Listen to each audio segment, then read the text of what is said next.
È un momento propizio perché c'è molta sinergia sia con il territorio che con l'università, quindi università e territorio stanno collaborando a questo progetto. Il progetto di cui parla Daniela Mapelli, prorettrice alla didattica dell'Università di Padova, è quello di portare il corso completo di medicina e chirurgia a Treviso.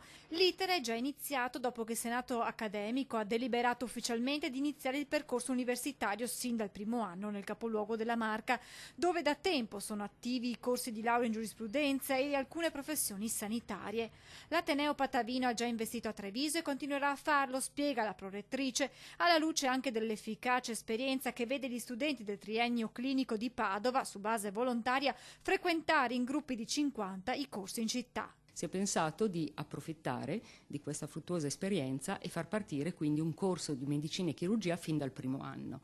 Il momento è propizio perché in questo momento anche da parte del territorio c'è molta collaborazione. Sia il governatore Zaia che il sindaco di Treviso Conte, con i quali è già stato avviato un dialogo, hanno sposato con entusiasmo il progetto. Il corso dovrebbe partire con una 60ina di studenti, ancora molti gli aspetti da definire, a partire dalla sede che dovrà ospitare le lezioni. Sicuramente il distretto è una sede idonea sia per dimensioni, ma anche perché è vicino all'ospedale Cafoncello, per cui favorisce proprio questo interscambio. Oltre al nodo dunque degli spazi, bisogna tenere conto anche dei tempi ministeriali per ipotizzare una data di avvio dei corsi. Se l'esigenza di avere nuovi medici, se l'apertura della città di Treviso, in effetti, ripeto, questa sinergia tra regione e città di Treviso e università va a buon fine, io mi immagino che i tempi siano relativamente brevi, per cui non per il prossimo anno accademico, ma già si potrebbe partire dall'anno accademico 2021.